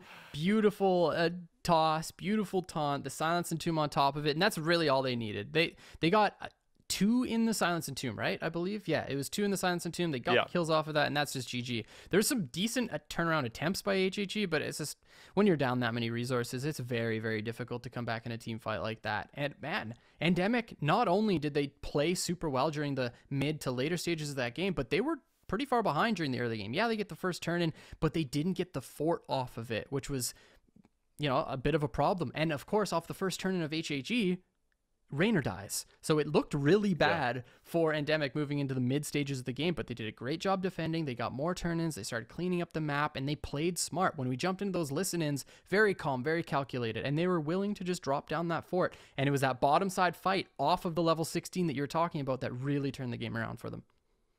I mean, the pundits, though, that are not a fan of solo support Abathur on Tomb of the Spider Queen, they're justified after that game. Because, you know, there's always those people like, they haven't seen competitive in a while. They're like, why is Abathur solo support on Tomb? Look, this is the way the game's played at the competitive level. It's something they still try and do. Maybe not in some other regions if they were going, but we got this sick tournament here. So we take a look at a couple replays along the way. That deletion, that hammer actually came down on Genji, I believe, as the Swift Strike animation started. Big taunts, though. Again, like, that was a taunt that led to a kill of one of the most sensitive targets. And that right there, that jet propulsion that went in and completely whiffed, allowed Endemic to trade so much free damage onto Blaze that it basically just won them the team fight.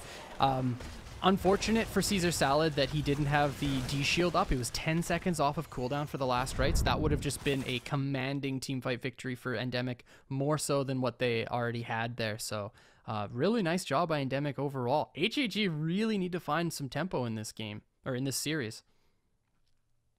Some tempo.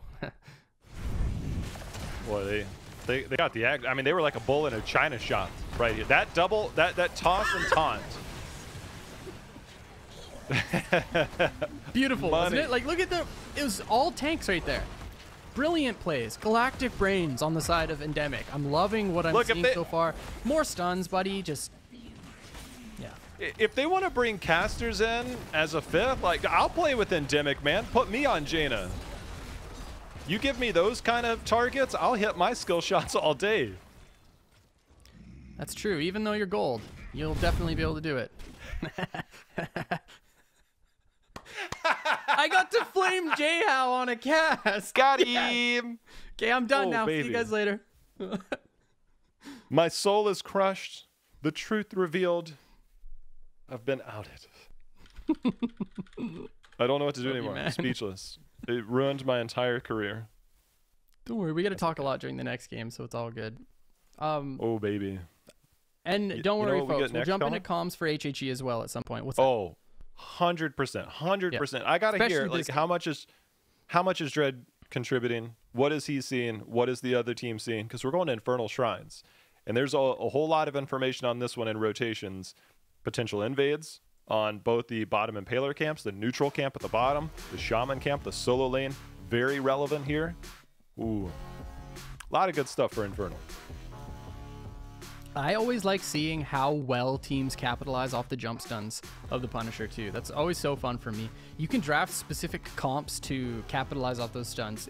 We've seen in the past Kerrigan compositions, that sort of stuff, where you just wait for the jump and then you combo off of it if there's no cleanse or no real heroes to kind of bait the jump, like a Genji, like a Indomitable, that sort of stuff. So I love seeing that. I wonder what we're going to get from these drafts. So far, it's been a bit of a mix-up. How would you feel about a Kerrigan? I would love it. Dude, I'd love to see a Kerrigan game. That'd be clappy. I would love to see it. I was going back and I was looking at some highlights. I believe it was the playoffs. Fan comes in. By the way, we'll get to see Fan later on Murloc Geniuses with Cattle and June. The old Punisher bait at it was on the far right side, top keep, and he's like, I'm gonna jump on the Anubarak, but actually I'm gonna combo the other two that are on the other side. He got the combo, and then the Punisher jumped right on top of it. Oh, it was sick play, man, sick play. Those are the types of plays you like to see when you got a Kerrigan. 4D chess plays, that's for sure. But yeah, Endemic leading this. You know how it is. Dude. 4 chess or 4D chess? 4D. Their brains are out here, okay? They're just they see everything. They're basically the Eye of Sauron. But yeah, I don't know what I'm saying.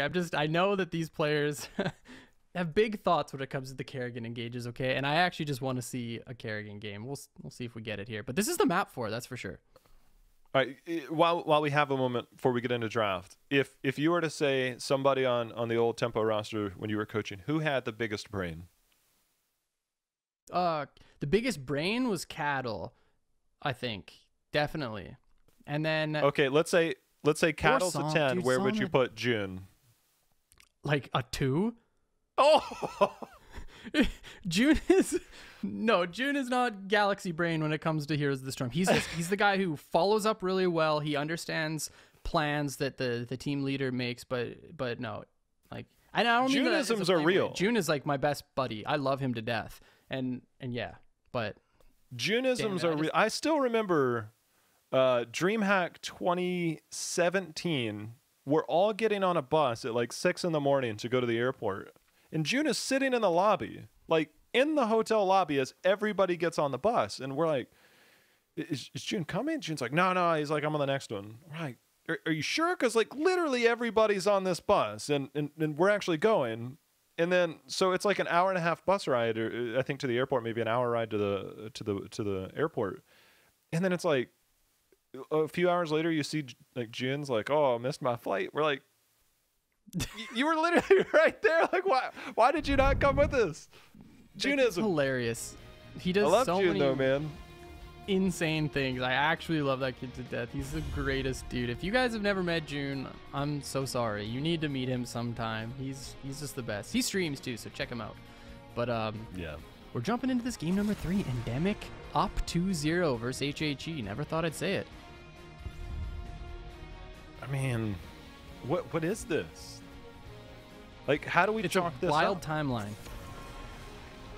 My F Zeratul, the bans. Yep. Dibbles. That's standard, right? Somebody's got to ban Dibbles, right? Like, you can't give up Dibbles. Ishbu Dibbles on Infernal? No way. True. No way. True. That's so far. I think a problem has been the front line for HHE. We've seen Ishbu on Imperius, then Blaze. Like, where is my Ishbu on the Murden? Where's my Ishbu on the Diablo? Like, where's the Ishbu Garrosh? And then on the other side, a lot of the playmaking potential in teamfights has stemmed from the front line of Endemic. So it's very obvious how much playmaking potential these frontline heroes have, and I really want to see HHE switch it up when it comes to their tank picks. We'll see what they decide to run with, and there it is, Big Daddy Diablo himself, and it's on Ishbu playing it. It's gonna be a banger.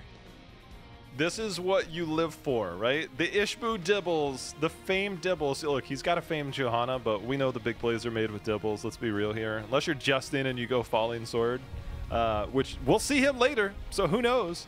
But now with Diablo picked, Jimmy Rayner, do we get the Phoenix? Do we get maybe a Tyrande on this side of things? The Garrosh, and it will be the Phoenix.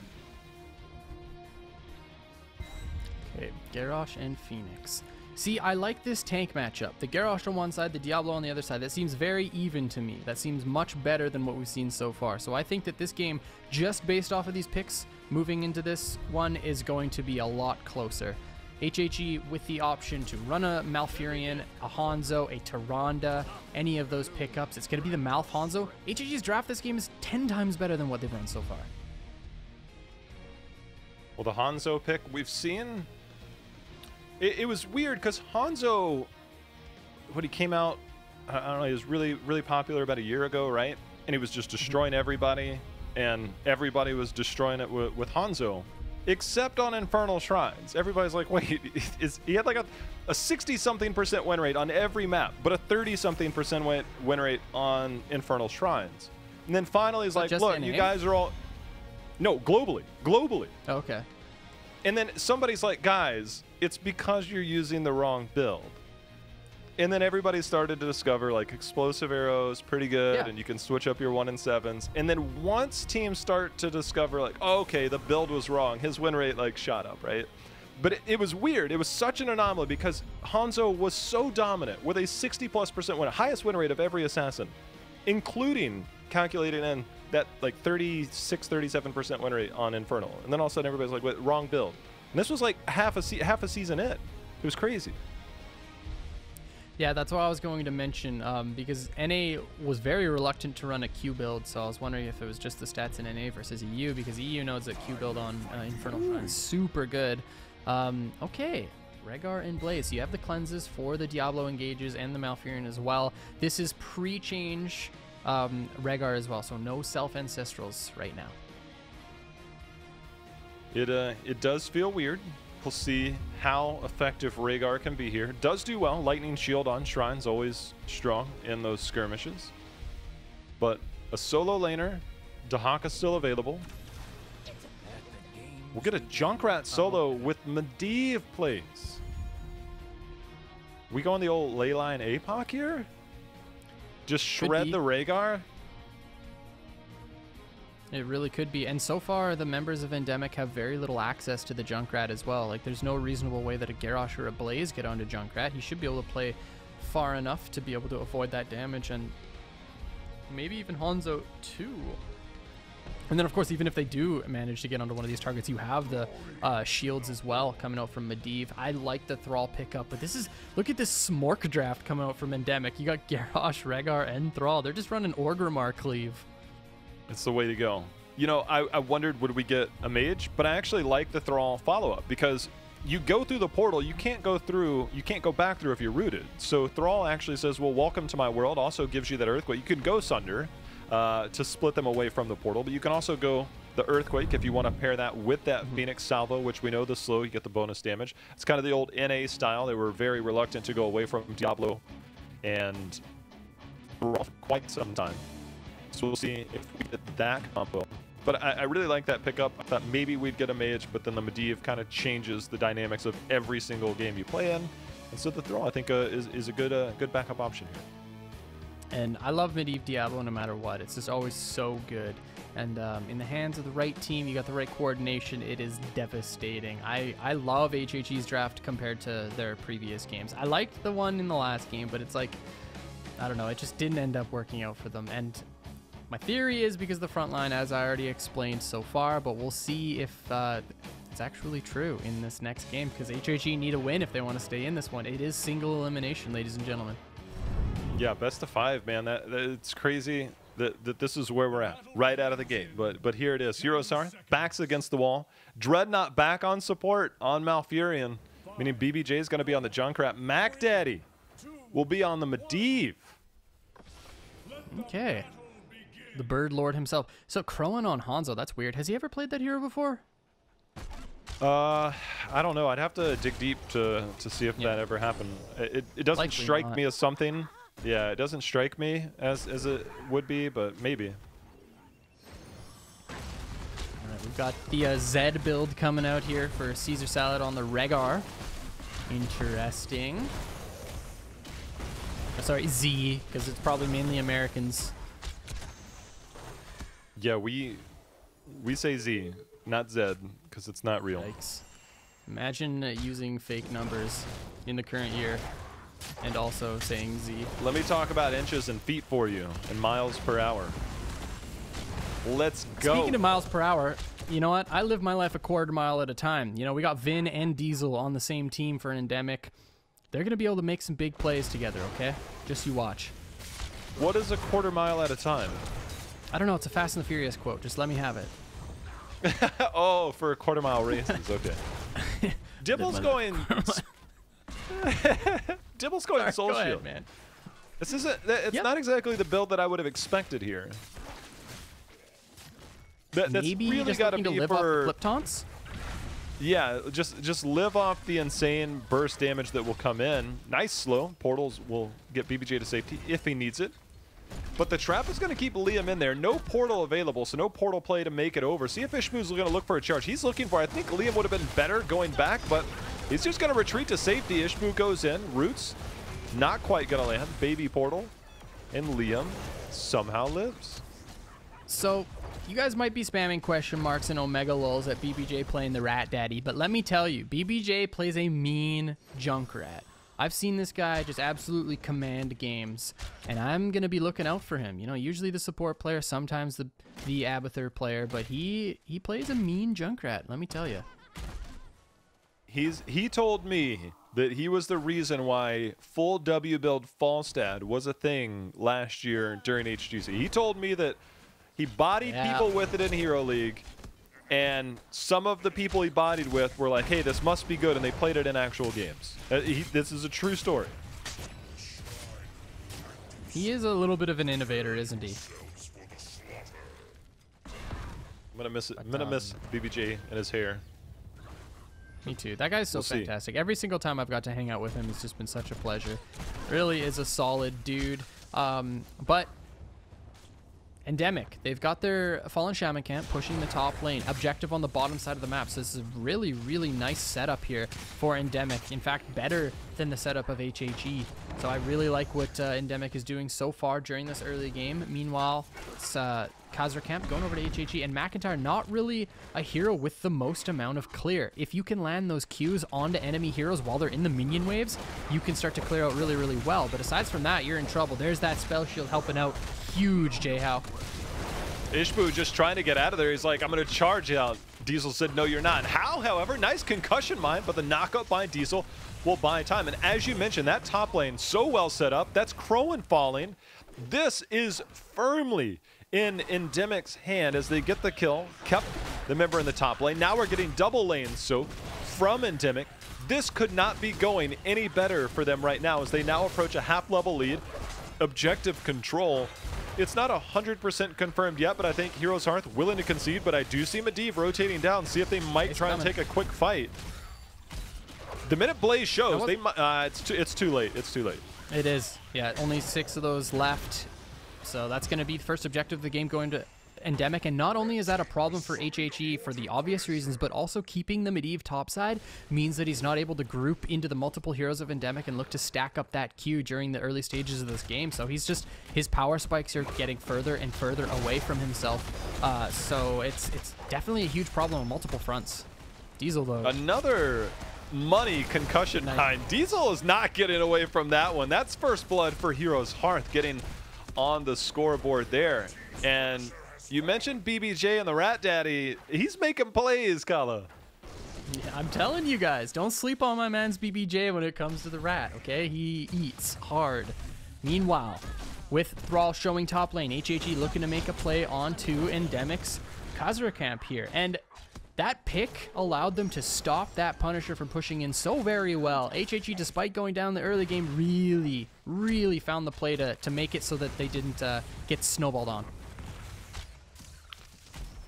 Well, neutralizing XP for now, holding control. The calm before the storm, I think, is where we're going to put it, because both teams will be rounding that level 10 around the next objective. They're in the middle. Not a whole lot of control in terms of camps available right now. So it really does feel like it's going to be an R button type game when we hit level 10. And Ishbu making plays on Diablo, that's where a lot of the initiation comes in. But we know that Medivh is the ultimate team hero. Terrible in the hands of most solo queue, but in a team environment, McIntyre and company, see if they can make some plays as he's on his way down. House still showing at the top.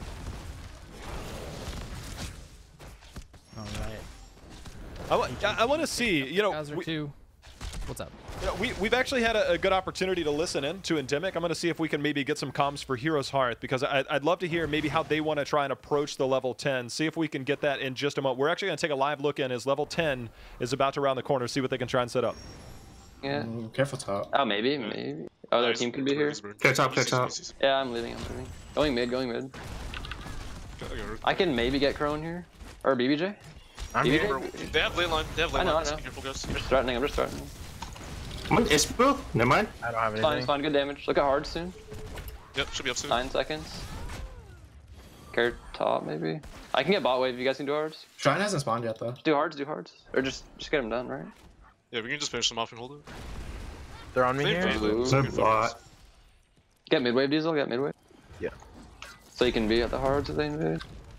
I don't think they're invading. I think they're on bottom merc. Yeah, they made bot. We could also look at They're theirs. on bottom merc. I'm going straight to theirs. Do you want to cap it? Do it fast. Yeah. Yeah, cap it now. I'll meet you guys there. I can dismount. Just go fast. We see 4 bot. They're not even there. on it. They're not on it. I don't think we can get They're them. not. We, There's Diesel. I'll go as well. They're mid. Careful They're with all middle. BBJ can catch the. Yeah, Ball's BBJ. rotating. Ball's rotating mid. He has me beat, and I have to clear these hards. Yeah, we're just on hards right now. Very good. Alright, remember we're wombo comp. Look for our combos. All your shit. Fish right now. Trying to clear this hard camp. Pushing into point. They're already starting it. Okay, I'll come now.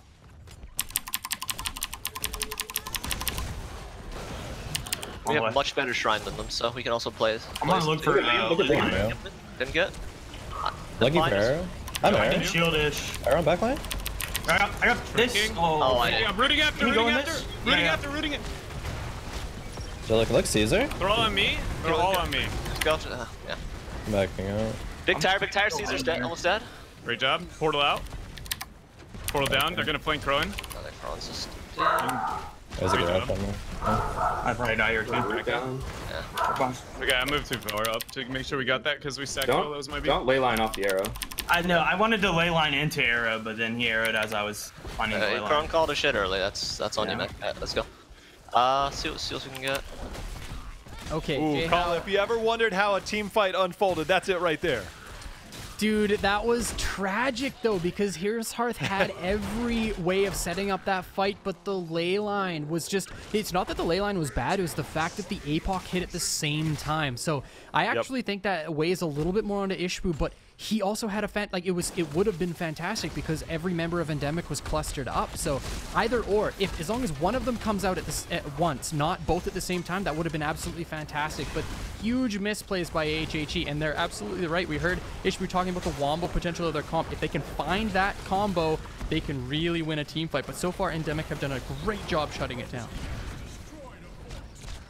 Well, another objective here as Endemic still in control, 13-12. Not a massive lead, but we do see the first structure going down, and now that's when the trickle XP will start to have the impact. These towers, look, man, 125 XP, I'm going to take it, right? That's worth about $1.5 million. Look, every minute you get is where it's at, yeah. And, of course, we got to talk about the Ripper Air. BBJ able to just travel through space and time with this Junkrat pick. He's so very swift and also very brave on this pick. Look at this. Just using that Ripper Air, his Qs to be able to scout out the rotations of Endemic. Kind of missing the Qs there, but that's okay. He's playing safe. That's the biggest part of this Junkrat. The timing window that we're about to approach is going to be... This is my favorite part of the map, Jay, how I love the fountains. I love the outside. It is so beautiful. The art assets are fantastic. Thank you, Blizzard, for the art. But we're back to the game now. Yeah, but the timing window is crucial for these teams.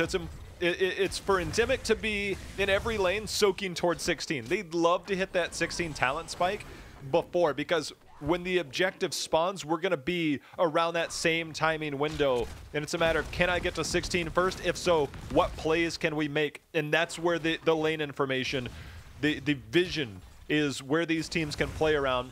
You get that talent tier, you start to set it up as you near it. That's what's been so fun about listening in to these teams.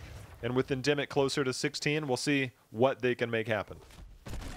Dude, we got to talk about Vin, okay? He has been bodying so far, hasn't he? Like, he's been playing so well on the Phoenix. Not only is he dishing insane damage and getting big ults, but he's also playing like the edge of the hero. He's escaping with 20% health off of engages. He's using his E aggressively when he knows he can. Like, I feel like he's come a long way as a player. Like, a very, very long way. Speaking of vision, Medivh will scout out Endemic, seeing that they are getting the Shaman camp. That will provide that lane control in the top, which is where the next objective is. If HeroesHearth does make it to 16 around that same time, you do use that objective or the camp to just keep lane control. So this is kind of an early pickup for Endemic. They're going to get this out, see if maybe they can push. They have that 16 talent here. This is where they're making that play, Kala. Yeah, they're looking for it. They got scouted out. Yeah, HHE had an opportunity to try to do something as well. Oh, that's a dragon arrow coming out. There's the APOC too, Jay Howe. Those are just ults being spent for literally nothing. Endemic have 80 seconds now, no APOC. 60 seconds, no dragon arrows. Level 16s, next objective top. This should be another fort for themselves, which is just going to make matters worse and worse and worse for HHE. I would like to see HHE put some emphasis elsewhere on the map. Grabbing their camp right now, I'm not sure how much value that's going to bring. You know, clearing out mid, clearing bottom, maybe taking some walls might be the best option. Yeah, I agree with you, just due to the fact that, as you highlighted, they just used key heroics, and they got 16, and that will give them lane and vision control. Junkrat can make his way up with that Ripper Air at 13, but they've already given up 15, and that's that 5 to 10 seconds that they missed out on by trying to commit towards that kill, unable to get it. And now they're doing exactly what you just said. This is a great call. Glad you were able to identify that window that they needed to perform in is going to allow them to take that bottom fort. They're going to give up that top fort, but their defense is going to have to be at that top keep, and that will come here in a moment. They're trying to trade out 2 forts for it. I don't know. It looks like they're going to be able to get mid as well. Big. So heads up play. I love your call there. Yeah. Thank you. I think that was a fantastic job by HHE to find that play as well and look for it and actually get both forts. I wasn't sure if they were going to be able to get both of them at the same time. But we also have to talk about defending on this keep should be relatively easy because they have the Junkrat. However, Endemic have the opportunity once this wall is down to look for a play with this Punisher. We were talking about the combination, and there it is onto Diablo, but he is very tanky, J-How. Well, he goes in, we'll get the charge. He wanted to get the flip, but he got tossed instead. Diesel's going to be there. Okay. Another overlap of the APOC, but it doesn't matter. The Riptire is there to follow up. That's Phoenix that's going to be the first to fall. The Punisher getting involved in this. Dreadnought and team have to survive as the lasers circling around as well as the Earthquake doing a tremendous amount of damage. They salvaged that situation, but that is another miscommunication for HeroesHearth despite the kill. Yep, they got the one kill off of that, but I actually thought that their setup could have been really sick there, but again, just not quite finding the mark, and it's a little unfortunate because that's 2 fights now that would have been so much more successful for HHE if they get that synergy. We'll see if maybe they can find it in a later team fight, but honestly, defending that keep was really all they wanted to do, and they got away with it, so nice job by HHE for salvaging the situation as best they could. Yeah. Those 2 forts that they've taken have neutralized the battleground in terms of that trickle XP that you're getting from those structures down. And then that kill and everything else that they've done around the side, all of a sudden, that half-level to 3/4 level lead is now even and slightly in favor of HeroesHearth. So by defending that keep, not giving up map control, and everything else they've done over the last 2 to 3 minutes have now evened this game up and put them right back where they want to be. They start to shore up some of these shortcomings that they've had with the heroics, and we see that those are coming off cooldown in a moment. The portal, they're ready to engage. They get the minions. They have double impalers here. They are ready to fight if an opportunity presents itself. Blaze on the top side of the map did a great job of not showing on the minion wave, just sitting in that bush there, getting the full experience, only showing on that last wave. So it was actually a very, very smart play because that could have allowed HHE to step up and take even more in the mid or perhaps even bottom with these pushes. It's really nice work to not give unnecessary information like that while still gaining all of the value from the minion waves. BBJ having some fun. See if he puts down another concussion mine to try and chase. He's going to go ahead and concede that, but he clears the lane, and now we're looking at about a 1/4 to a half level lead for HeroesHearth, and the race towards 20 is real. Next objective in the bottom, and HeroesHearth just did some prepping. I'm glad we're taking a look at this. They just prepped this lane. So if that next Punisher comes in, whether it's 5-on-5 or wherever we're at with HeroesHearth, that's now in a potential win condition as we reach the later stages of the game. HHE definitely looking a lot better here. You know, some shortcomings, of course, mainly with those team fights, but we're going to see another team fight breakout very, very soon over this next objective, which is going to be on the bottom side of the map. If HHE win a team fight and the objective, they could very well look to end the game. Endemic have to go through the entire fort and the keep wall as well in order to try to win on the bottom side of the map. But, you know, of course, if they win a team fight, they can easily just take down top and run it down onto the core as well. So a sensitive team fight no matter what way you look at it for both of these teams. Call it, what is Endemic's call? Do they need to try and just backdoor this top keep? I mean, right now they're coming in for a potential invade. 20 is rounding the corner. Junkrat and team are showing bottom. Ishbu, he gets out of there, but Diesel's going to get the toss. Nice bolt out there. The Hellgate used by Ishbu. 20 picked up. 20 is near for Endemic, but the timing of what the clear will be, it's up to HeroesHearth to fast race this down, and those grenades, the big grenades and the stacks are there as BBJ starts to take down the objective. Dude, stepping up like that into the unknown when you're down a talent tier, Endemic have a massive bag on them for doing that. That's so scary to do. We'll see if they can find an angle here in this team fight, but that was a very, very scary situation despite HHE showing elsewhere on the map. Now Endemic stepping in, only 10 of these skeletal defenders required. Here comes the Riptire onto perhaps 3. Okay, here we go, J-How.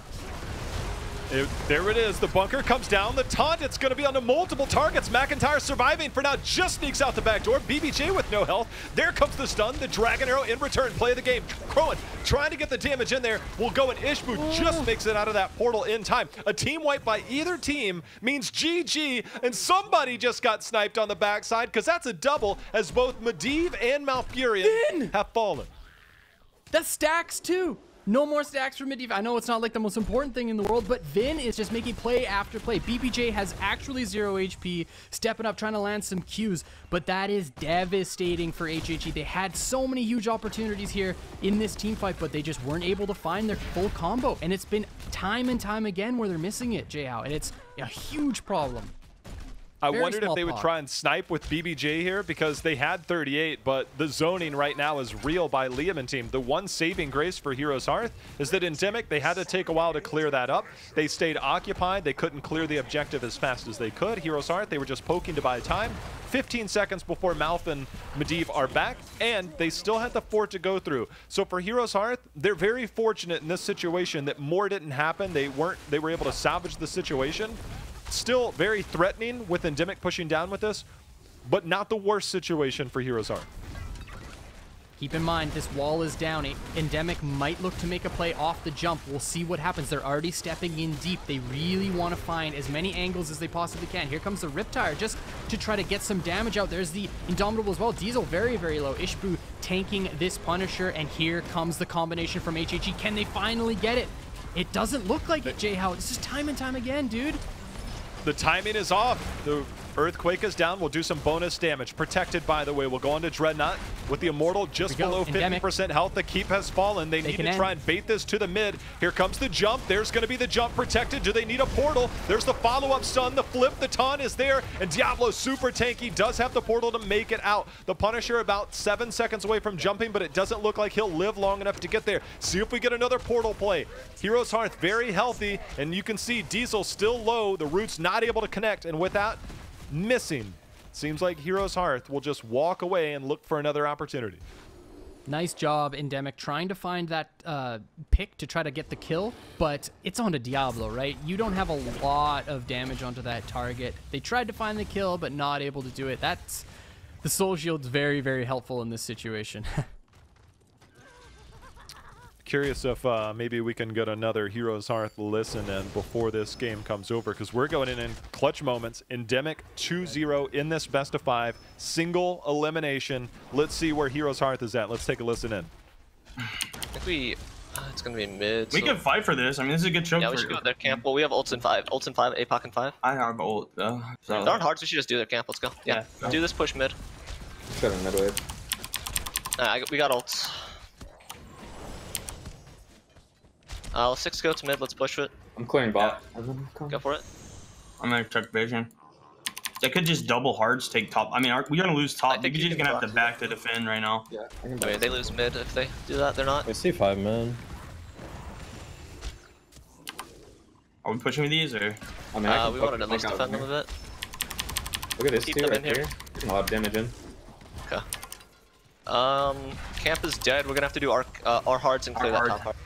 Yeah. Reset and get our hards and do that. BBJ not gonna be on the map. I'll float with you here, BBJ. Careful. I'm launching out. Okay.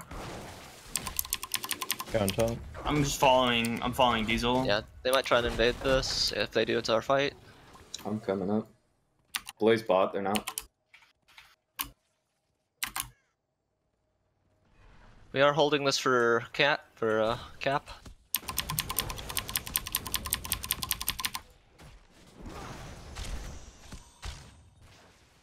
Where's Diesel? He's here. He's here.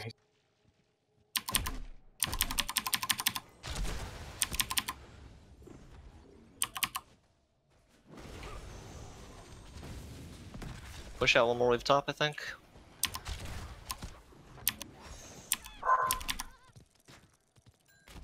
They could be somewhere. We only see Diesel. Yeah. Let me see all four. All four. No Blaze. Blaze can have a flank. I'm gonna cap this. I think we capped this a little early. I'll wait 15. I see Blaze bot. Visioning there. I might have to go clear bot Liz right now. You can do one right now, yeah.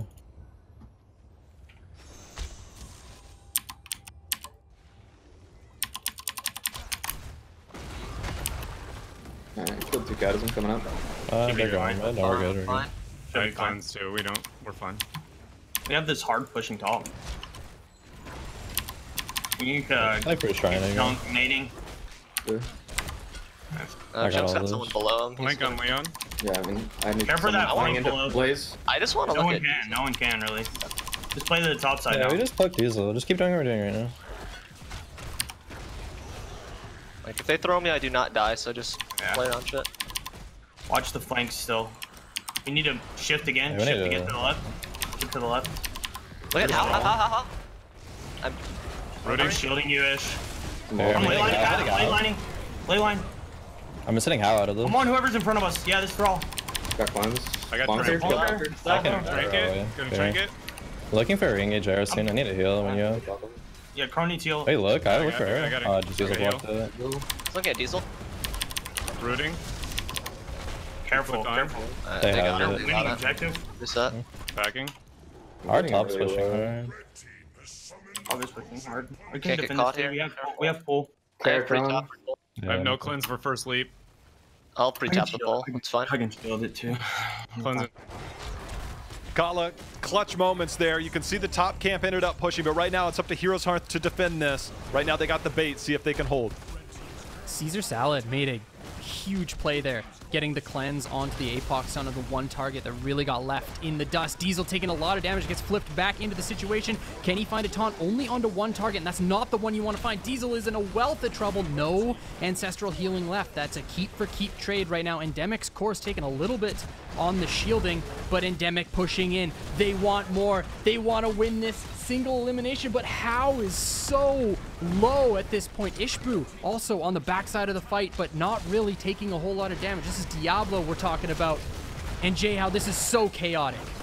It's going down right now. Liam is actually going to fall on the core. They want to try and finish this, but I don't think they're going to make it happen. They want to close out this series, and if they fall here, just a couple of members, their core of Endemic sits at 60%. So right now, Ishbu and team trying to track down play of the game there by Crowan, comes in with the Dragon Arrow. Diesel, he's trying to walk away, but he is going to fall with 3 members down. HeroesHearth will be able to march to the other side. Wait a second. But Endemic, they're going to try and sneaky back door. They have to. They got to keep Junkrat here. Here they come. Here they come. This is a Thrall, and he can do some serious damage.